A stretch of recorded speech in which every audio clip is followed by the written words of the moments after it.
It's me, the Rhino. Survival Skills 101. Okay, that's my best Full Metal Jacket impersonation.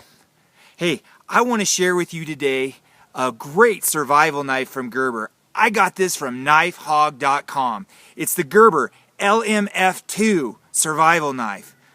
Let's see what the WTF this thing is all about.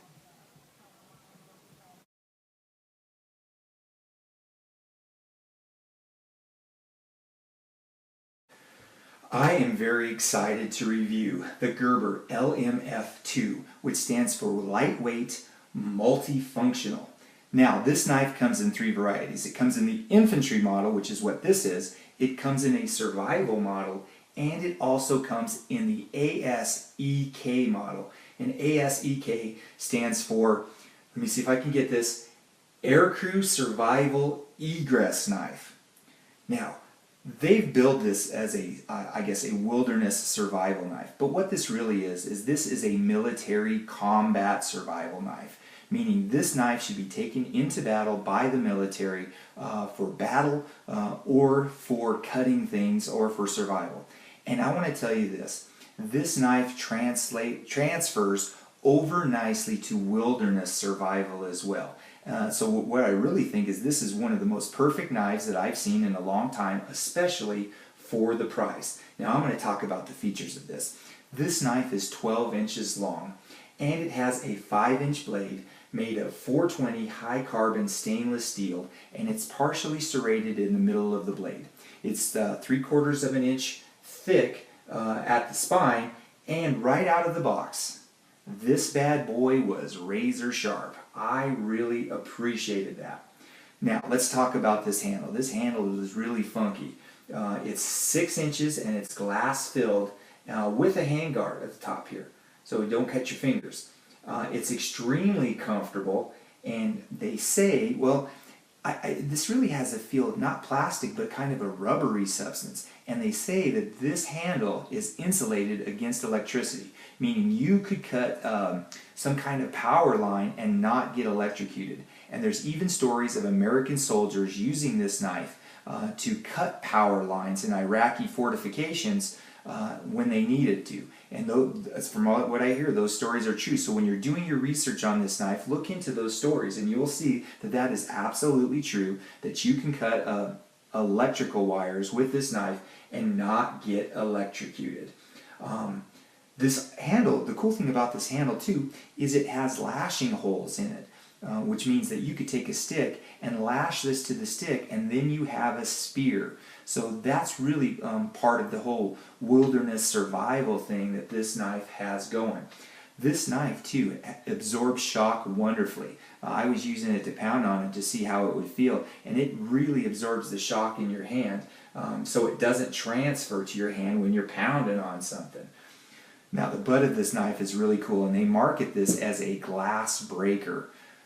Ladies and gentlemen, this is not so much a glass breaker as it is a head breaker. When you're in combat, you're using the end of this to shove it in some guy's head, and it works effectively.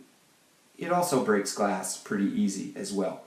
Also, right here it's got a flat side so that you could use it as a hammer if you needed to hammer something. The only thing I would suggest that if you're going to break glass or use this as a hammer, that you put it in the sheath. Now, let's talk about the sheath.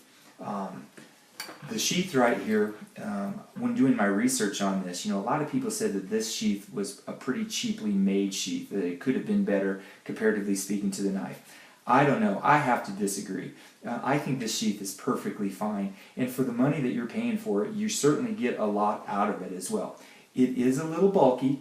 However, the cool thing is it has a knife sharpener in the sheath itself. So as a survival knife, you need to keep your knife sharp. Bam, there it is right there with a built-in sharpener. I call that a lot of value, and so I think it's fine for the price.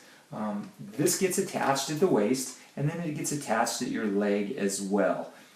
In the ASEK version, it states that you can use this system to tie it onto your calf at the lower leg portion of it. And I would see why you would need that, because as a pilot you would want that on your leg.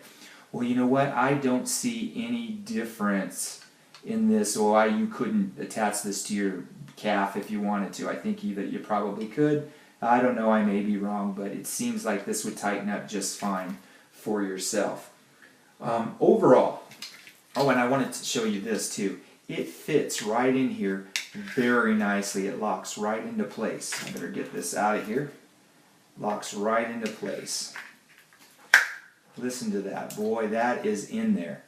All right, so it's not going to go falling out on you as well. And then, you know, it just takes a little bit of pull to bring that out as well.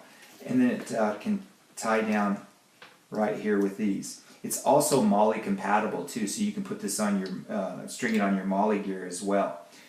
So, overall, I want to tell you, this is a very comfortable knife. It's very well balanced, and I think it's durable for combat as well. I think in a wilderness situation, I think this knife would be just fine for batoning wood. You can sit there and pound on this thing, and I think it would cut wood just fine. So overall, it serves a combat function, and I also think it serves a wilderness function as well. Okay, so how much does this knife cost? Well, first of all, let me say it's made by Gerber. Gerber, what more do I need to say about Gerber? It's a very trusted company. They make great knives. I have several of these knives. So what would this knife cost from Gerber? About 60 to 75 bucks.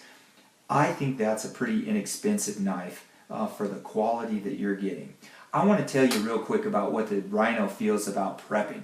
He thinks, I call it tiering. And what that means is, if you're a beginning prepper and you don't have any money whatsoever, you need to buy the most inexpensive items for survival that you can possibly get. All right, why? Because we have several areas that we need to fill. Security, food, housing, maybe a bug out vehicle. You need to have things in place in all those areas. Well, you know what? We don't have a lot of money, and if you're a poor person, you can't afford to buy the very best products out there.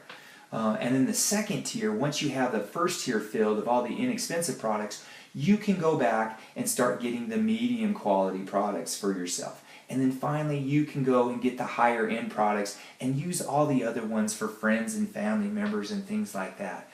I always tell people, don't go buy the very best products you can right off the bat unless you have a lot of money. If you're a millionaire, go ahead and buy as much as you want. But if you're a guy on a budget, you need to spend that money wisely and get first tier items and then second tier items and third tier items. So what am I talking about? This is a great knife for the price, first or second tier item. And in fact, I want to say this might be the only combat knife you are going to really need. I like it that much. It feels good. It's very inexpensive.